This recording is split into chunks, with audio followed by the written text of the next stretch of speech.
Here we go. MacArthur Fellow, Dr. Joyce Scott examines the extremes of human nature by conflating humor and horror, history and fantasy, as well as beauty and brutality to create artworks that not only mine the fabric of our complex collective history, but reveal universal truth. Best known for her use of the off-loom free-form glass bead weaving technique referred to as the peyote stitch, Scott merges beads, blown glass, and repurposed objects with autobiographical, sociological, and political content to unapologetically confront themes of racism, sexism, violence, inequality, history, and oppression, while simultaneously embracing splendor, spirituality, nature, and healing. You can read her whole bio on our website, Creative Mornings Baltimore. Please help me welcome Joyce J. Scott.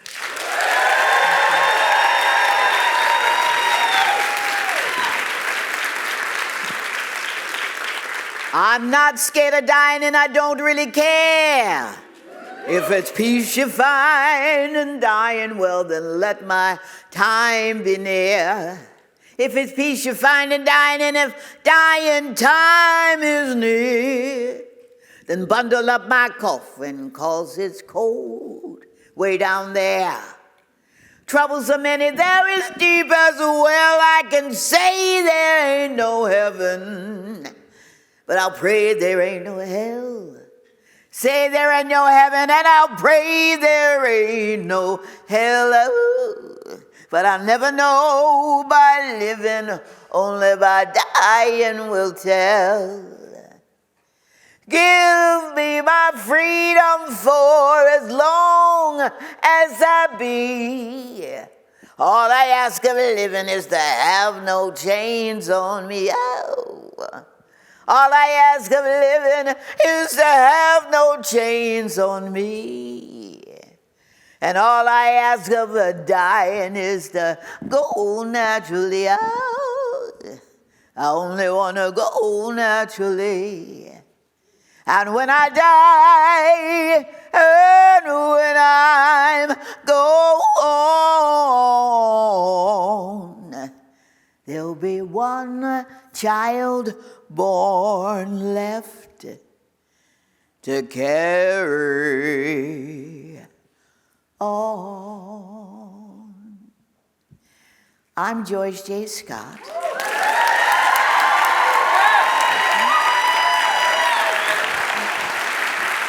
I'm one of the children who is carrying on the tradition of the visual and performing arts from my families, the Scott Caldwell families. Short intro about me. I am classically an African American from the East Coast. My mother and father from the Carolinas. My mom's from South Carolina. She was a cotton picker. My father's from North Carolina. He was a tobacco picker.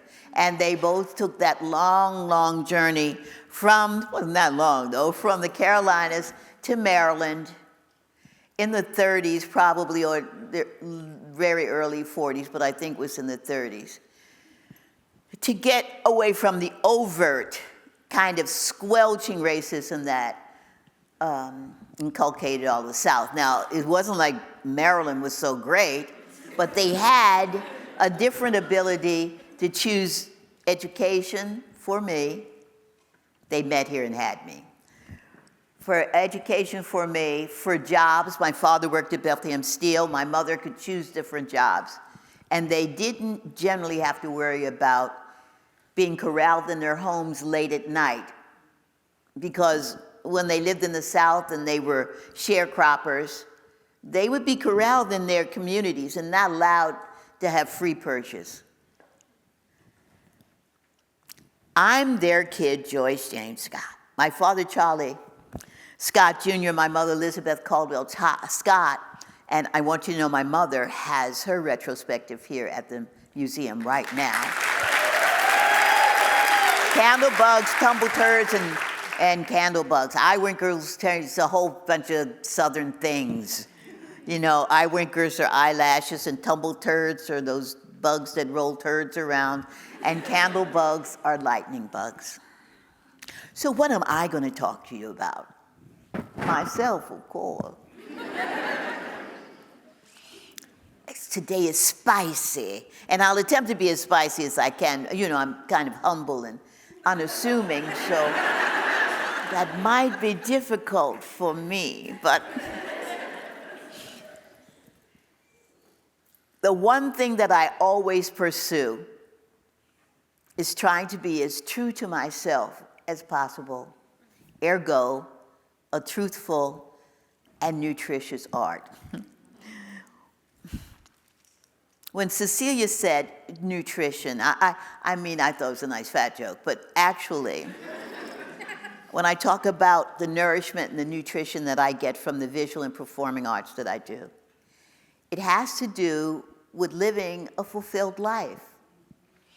When folks talk about what they do, I can only say I'm impelled to do what I do, not only because I'm blessed with great skill, but because people died to give me this opportunity. And I know how that sounds. All ethnic groups have terrible stories about folks, you know, in their families or in their countries dying so that they could have freedom. I am that visual and human example for you right now. And because of my parents not having a true academic education, they went to one-room schoolhouses that were separated by a sheet with the kids that they just played with in the front yard, the white kids on one side of the sheet and the black kids on the other. The exact same experience in life. They were all children of cotton and crop pickers, but that one line made the whole difference. And my parents moved north so that I would experience a different kind of line. The kind that I'd have to keep jumping over to excel, and the kind that I would help to erase so that others who came after me wouldn't have to fight, hopefully, that battle, because life's a battle, so you're always fighting. My artwork talks about a lot of political and social issues, and that's because that's my bully pulpit. I'm not a preacher, you know, I'm not a politician. The way that I can speak most forcefully and the way that I can actually talk about things that I love and things that I disparage is through my visual and performing arts. One of the things that's very important for me also, as someone who has a master's degree and 3 doctorates. Okay, they're all honorary, but that's not the point. One I did get from the United Plumbers of America, but that's not the point. Actually, I can tell you how wonderful it is to be me. And I say that because I represent everybody in the audience. I represent every human being who's had different wonders and travails in their lives and persevered. Someone asked me, well, Joyce, what really do you want to say from these talks? And that is that I'm in this pursuit of being the truest me that I can be. Now, what does that mean? It means I deal with all the wonders and fears that I encounter. And I have very, very few mistakes. They're opportunities. They're opportunities for me to get to the next step. And in the kind of artwork that I do and the performance that I used to do, there were a lot of opportunities for mistakes. When I talk to you about the work that I do and about finding my personal self, it comes from people who really made something out of nothing. These were folks who didn't have a pot to piss in, so they made the pot. They didn't have a vichyssoise, so they made like an onion or a potato soup. They didn't have the most amazing garments, so they picked cotton, spun it into yarn, and then wove it. And from these united skills came this person. And I'm spicy. I am this person because of my great love of life. And I have this love of life because of the sacrifices that were made before me. And I say that because they willfully did it. They did it so that I would have the ability to share with you right now and ask you to share your dreams and your triumphs with others. I was a teacher for a long time. In fact, my undergraduate degree from the Maryland Institute of Art is in education. I went to that school thinking I'd be a painter like everyone else. And I was disabused of that idea. They told me to stop painting for the betterment of myself and the entire human race. Bastard. So I always thought I'd be a teacher, but I didn't know I'd be forced into it. So my undergraduate degree is in education, and I learned a lot. In fact, I was employing all the things that my mother, my first art teacher, taught me. My mother comes from a long line of visual and performing people.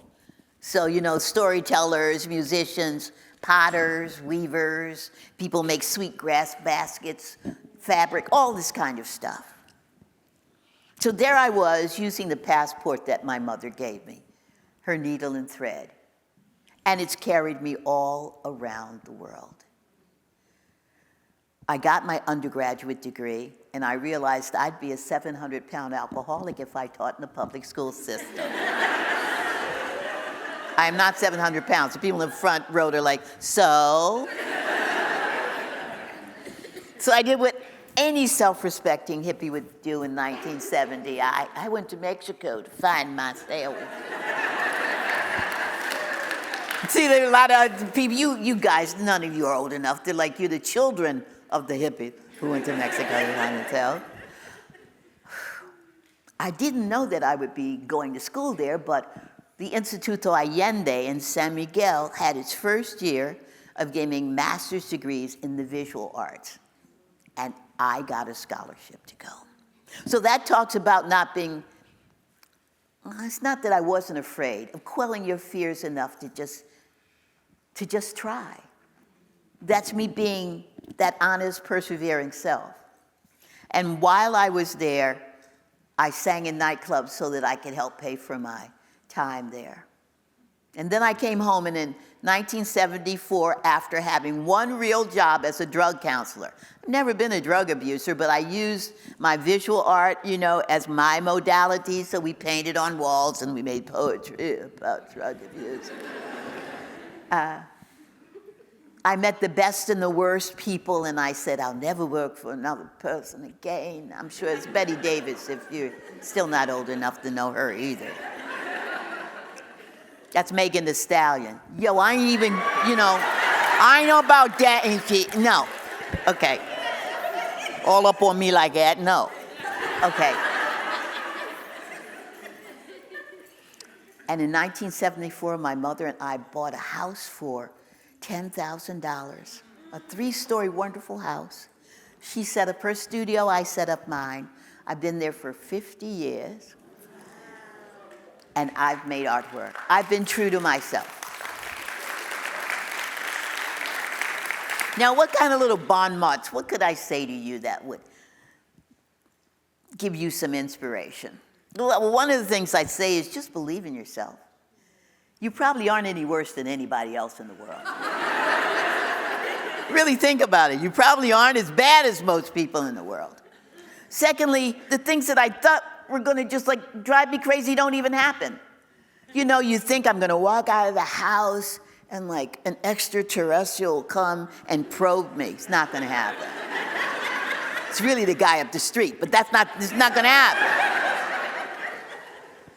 So I had the ability to kind of look realistically at my fears and think how I could conquer them or how I could use them to push me to the next space.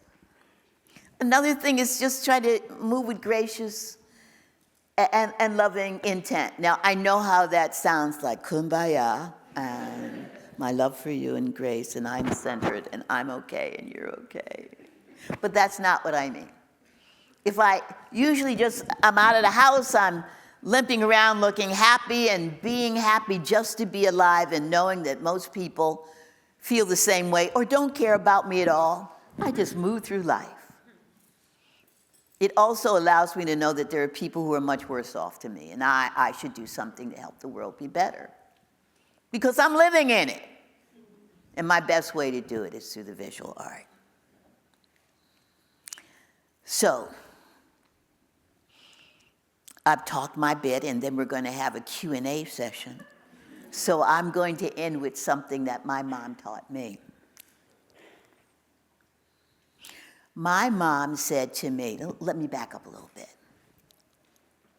When I talk about my parents living in the South, my father literally could be coming home from work, waiting on the bus stop or walking home. He could be waylaid by the police for no reason, placed in jail, and his labor sold. He working on the side of the road, or maybe in a chain gang, or maybe he'd be picking some kind of fruit. This is all just because of who he was. He left North Carolina. My mother was one of 14 children, 12 children lived. They lived in a one-room house, probably very similar to what their grandparents lived, probably on the same or close to the same land where they were slaves. My mother left so she'd just have enough freedom of choice, basic choice. And here I am in front of you. I'm a MacArthur Fellow. Who knew that was going to happen? They gave me a lot of money, y'all. And I was in my late 60s, I think, so I was one of the older people who got it. I do have these doctorates, one from the Maryland Institute College of Art, one from the Cal Arts, and one from Johns Hopkins University. You know, that one is really like Johns. So I'm there with scientists and everything like this.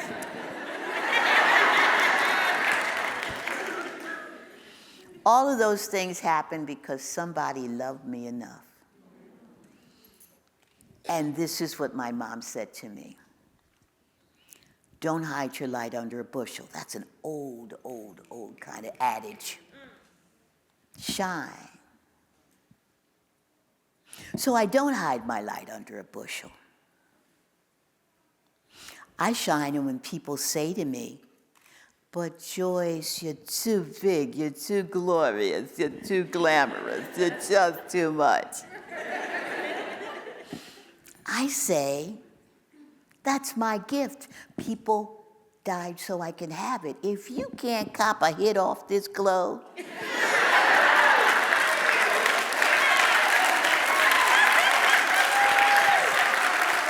then step off. Because this little light of mine, I'm gonna let it shine, let it shine, let it shine, let it shine.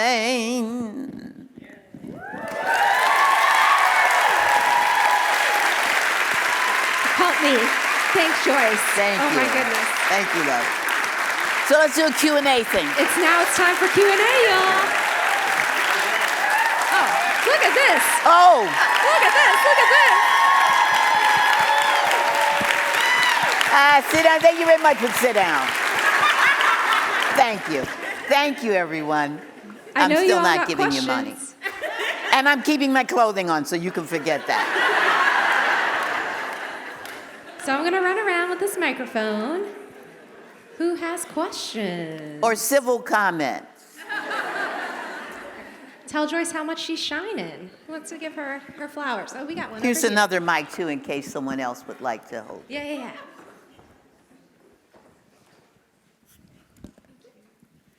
Hi. My name is Karen Middleton. I am a aspiring fiber artist, and I'm really emotional right now, and I'm not sure why. It's an honor to meet you as somebody who has worked in beadwork, textiles, fiber art, fiber work. It's a medium that we often hear is not considered art.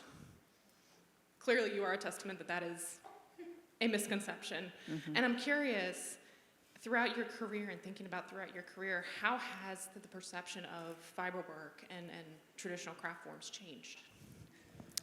Well, let me say that my mother, and I told you she was my first teacher, she taught me beadwork when I was around 5. Nothing in my house was tattered and torn. That's Betty Davis again. There was always embroidery or something happening to make it. Once again, people who make a way where there is no way, who make something out of nothing. So you don't live in this depressed poverty. You make it beautiful for yourself.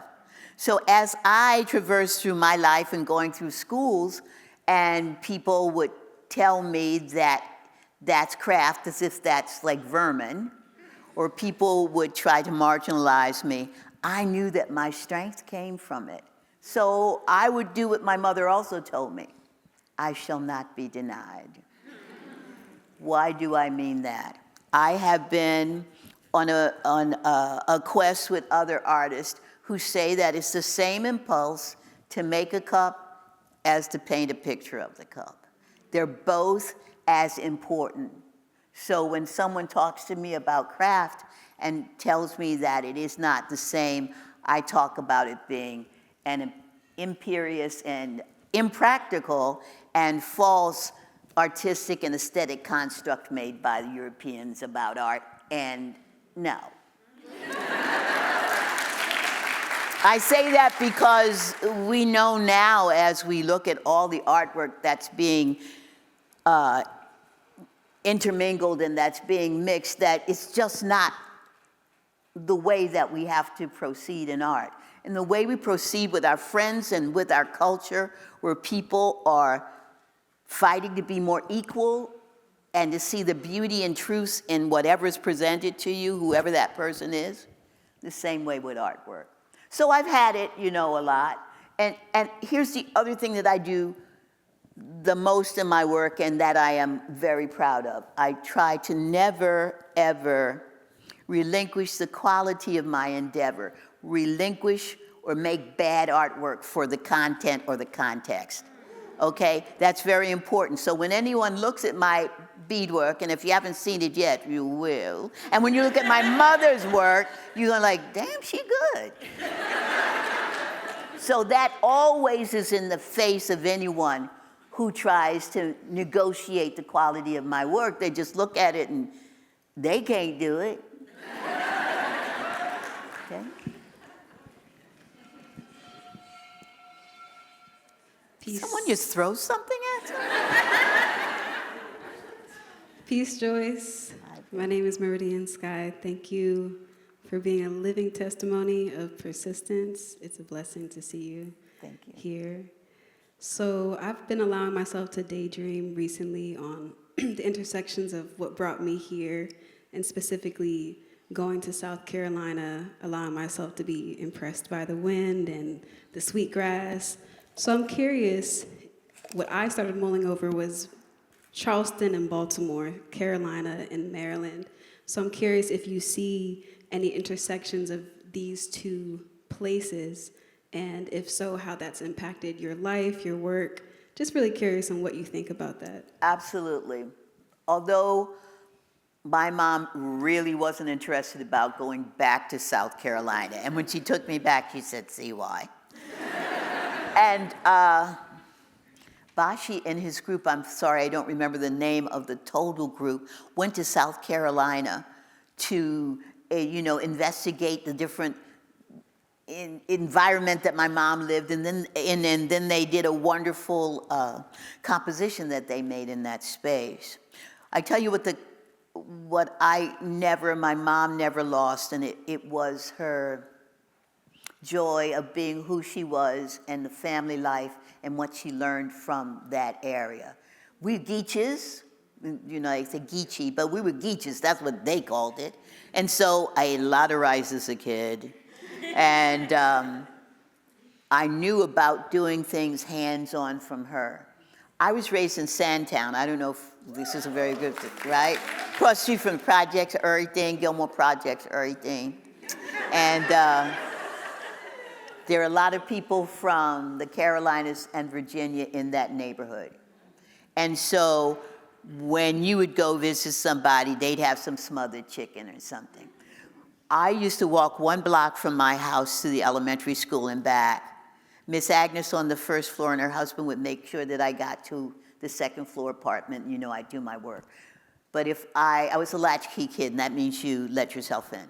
So if that wasn't working, if it's going to be too late or whatever, there'd be a lady across the street who would I'd cover cigar boxes. You know, you sell cigars in boxes anymore, with the comics with the papers. And from that, I learned my colors, and I learned how to write, and I learned humor and stuff like that. But it wasn't that simple. She'd have something, some biscuit, some kind of gravy thing, and she'd tell me stories about the South. And people would have those kind of parties.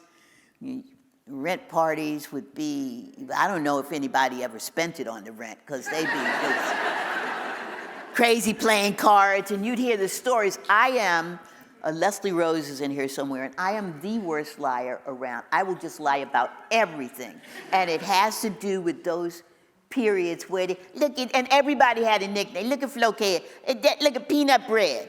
Peanut bread, yeah, look at that two-toe, slopey nose, anything. All the Asian-looking kids were called Chinghua. Chinghua, come over here and bring me. It's just and on, and they all avidly cheated cards and get into fights, and all of that informed me about how to proceed and about humor and also about where that came.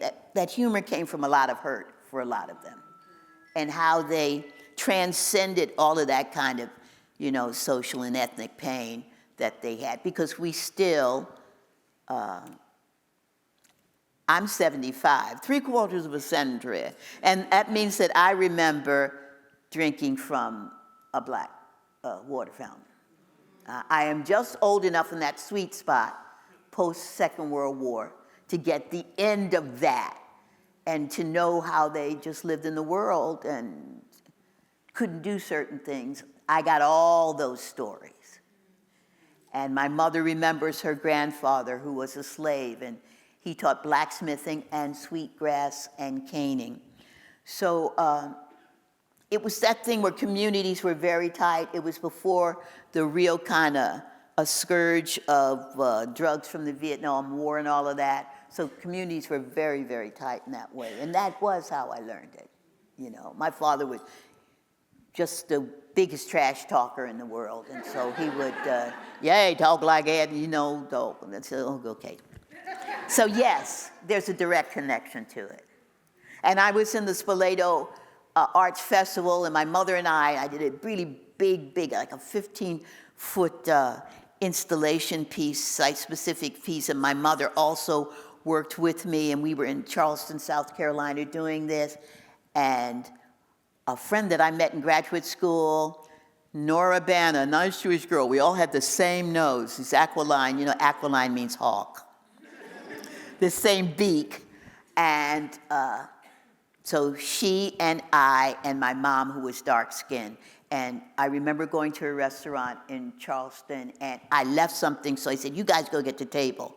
And my mom said, you watch how they treat us, just watch.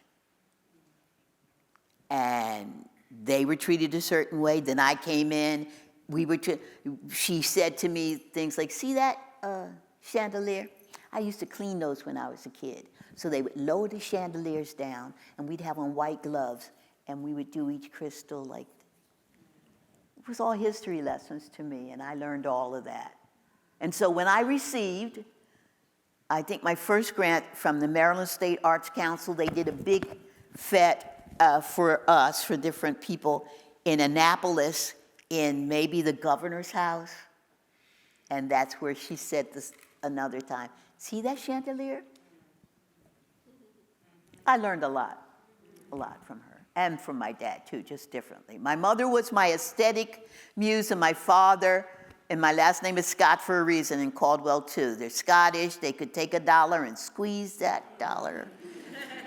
My father, Mr. Miser, stingy, and he taught me about being able to take care of myself and being self-aware in that way. Someone else? Yes. Ooh, this is a full circle for me, Miss Scott. I'm so glad to see you. I'm sorry, I didn't hear that. Oh, thank you. I was told by my mother-in-law when I was 23 that beadwork wasn't art. And she was a successful painter, so I felt devastated. And my mother found Beadwork magazine, and you were featured in it. And they called you the Queen of Beads, and I still have that. Well, what else would they call me? Thank you. So you kept me going. I learned peyote stitch, all the drops, 2, 3, even 4. Then I wound up using beads as mosaics. And I just want to thank you because this year the Schomburg acquired 2 of my pieces. It's because of you. Thank you so much for keeping my heart going. So how many people in the world you impacted like that? Do you have any idea? All I can say is it's thank you, and it just has to do with what I said about persevering and just keep going. I taught for a long time, and it just is a thing where that's my place in life, and that's what I'm supposed to do, because that's what was done for me. And I don't know, I got education to be able to spread it. And we're talking about me as being the queen of beads. I don't know why one would say that, except it's true. But Jeffrey, what's his last name? The guy who is beaten butt in Venice. And then there is an African, I don't think she's African American, I think she's an African artist who's also another beater in the, I think it's the British. She's got a whole installation, an African woman, using beads and glass, hand-blown glass. So it's getting eminence now because of also people seeing that it's used around the world. It's not just in colors, in countries where people are darker skinned. The Dutch and the Ukrainians are great beaters. So, I mean, it's just getting that. And I'm very happy that it's for you, because I look at it as another language. You know, in art, you have painting, that's one language, and metal, that's another language. And so why can't beating be a fluency as well? Why can't it be? Well, it is, and that's what I'm doing. Someone else on this side. And I have another mic, it's gone, so I don't. That's so that you would have to not run around. Yes. I wanted to say good morning. I'm Kristen Jeffers. I'm a daughter of the Carolinas. Like, literally, I was born there, and yes, I made it. Everything you see crocheted, I made, and yes. I also want to give you your flowers this morning. Like, you're in my mother's generation. My mom turned 70 this year. She sews. She taught me to sew. She taught me to crochet. I took it to another level. And I just wanted to thank you. And I also wanted to ask you, what is your favorite fiber to touch? Which my what? Favorite fiber or fabric or yarn to touch? I don't have favorites. Okay. And it's for no other reason than I don't know what I'm going to do with it at that minute. I also have a one-person I do. I have a one-person exhibition in Baltimore City at Goya Contemporary, which is my local gallery. It's all prints. And then the second room is a two-person show with Tim Tate, who's from the Washington Glass School. We have a giant wall piece that we did together that's cast glass and beadwork. I don't know what I'm going to do, and each material gives me something very special and unique. So I don't have that. I can tell you that beadwork, though, has insinuated itself in everything. I'm very happy that I don't sprinkle it on my cereal in the morning. You know, or I don't like, hey, come on, baby, let's you and me and my beads. You know.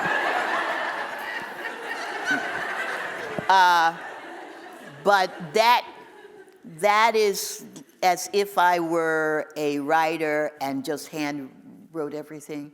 Well, beadwork is that partner for me, and so it follows, and I can insinuate. And once again, it is my mother's passport. I went to the San Blas Islands off the coast of Panama to work with the Kuna Indians. They still say Indians. This is the second shortest people in the world. Once again, the same nose, same skin color, and they're little. So they looked at me. I was not this big then, but like, ah, and I went in a prop plane and in a canoe. I'm a girl from Sandtown. I was in a canoe. I was not. You know, and I'm like, I swear there are alligators and pythons and things. Anyway, you know what my language was? Because the majority of them didn't speak Spanish. The needle and the thread. They are the purveyors of mola work, or what we call reverse applique. And I took mine and I sat there with them and they laughed at me and I laughed at them. And their beadwork is to wrap their body with beads. And the way they count the beads makes the pattern. And that's how I conversed with them. And we gave a boy a glow stick because they turned the electricity off at night. And these people are in, hut is not the right word, but it's what we would think of as like a hut-shaped dwelling. And she was sitting on a hammock, and she would place the thread in the wax from the candle, twist it, and turn that into her needle. And then she would thread, and I'm just like watching. But we're going from dwelling to dwelling, looking for this little boy, because we're like, he's going to bite that. It's going to go in his throat and kill him, and we'll never leave Panama. And so we're walking around trying to find them. Then we find him and like, you know. How was I able to be able to do that? Because I had that stick. And then my mom had taught me about spinning, and believe it or not, on the little porch on our second-story apartment, we had a churner, and I used to churn butter when I was really young. Now, that really is old. She had a churner, and she'd make the mayonnaise and all kinds of stuff. Wherever I would go, I was in Guatemala going to a market, and the woman was spinning with her spindle, and I always took mine, and I never was that great with it, and so I drop it on the ground. You know, I'm walking, and she's watching me, and I'm dropping it. And so she comes, takes it, spins with it, gives me hers, I drop it. And by the time we get to her kiosk, we're already playing, and I show her what I would do with the weaving, and she showed me how that kind of thing. So I am very blessed to have listened to my mom and to my ancestors and follow it through. And so that, once again, is about me being the real me and not being scared to be that girl with the gappy teeth and something fabulous, wearing something fabulous in the hills of Guatemala and in Africa, and you name it. Someone else asked me something. Well, Yes, back there. we're You at- can yell, I bet. All right, Savannah, you've got our last question, and then we're at time. Thank you. We love you, Thank first you, and my foremost. love. Thank you. Savannah Wood, I just wanted, you talked a bit about how Baltimore has influenced your life. I want to know what you love about Baltimore today and what your most beautiful vision is for our city's future and how we can bring that to life. Yeah. Dr. Leslie King Hammond, who used to be the dean of the graduate studies at the Maryland Institute of Art, she's my age, so I didn't study with her, and her son, Rasan Jamil Hammond, is my godson, and he and his partner did a music video that you'll see in my show called You Know. Okay, and it's about Baltimore. I love my city, and Leslie and I used to talk about staying where the fight is. And the fight is here in Baltimore. When I'm asked why you with your prominence, why you still in Baltimore, you stay where the fight is, you stay where you think you can make a difference. And Baltimore, I feel, is a town that's supposedly always on the come up, right? There's always something that we do and then we just miss it. What I would like is to have a city and a state government that really is responsive to the needs of the community and at large, but to Baltimore specifically. I would like to have, and it's happening, you see, I would like to have communities or blocks where all of the houses were good, and because I live in a house that's like my teeth. There's the one's not good, and there's something that is good. And what that does is actually allow people to break into those houses and do, okay. So, but what I see for Baltimore is massive growth because it just can't not happen. There are only so many hundreds of years you can live with like this. If all of your wealth goes away, all your children leave who have all of the smarts and everything, then what do? We're a city that's filthy with artists, with schools and universities, and So what I would just like is some real kind of help and implementation from the state and city and federal governments that would fund things that could last more than a season. And I also would very much like, and I think it's happening, but it's another slow thing, because we think of progress like this. I think of progress like this. Sometimes you're over there for a really long time. And that is for a city government that is spotless.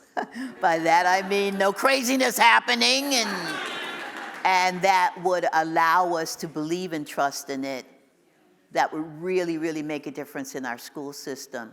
And that's what I did for a long time, teaching, and I think that would make a change.